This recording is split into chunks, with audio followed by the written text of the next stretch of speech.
অভিমান জমলে বাতাস ভারী হয়ে যায়, শব্দেরা আটকে থাকে ঠোঁটের কিনারায়।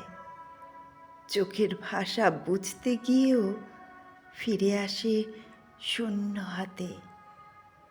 এত অভিমান করতে নেই, এত অভিমান করতে নেই। সময়ের কাছে কেউ হার মানেনি।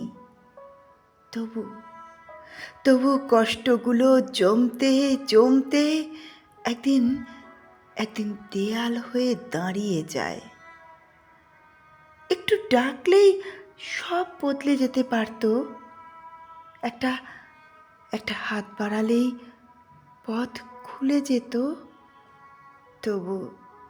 তবু আমরা চুপ করে থাকি, নিজেকে পোড়াই আগুনের মতো। আমরা চুপ করে থাকি। বলো না, কথা বলো না, এত অভিমান করতে নেই, এত অভিমান করতে নেই। নমস্কার। পাঠ করলাম বিপ্লব সাহার লেখা কবিতা এত অভিমান করতে নেই। কণ্ঠে আমি পম্পা কুণ্ডু।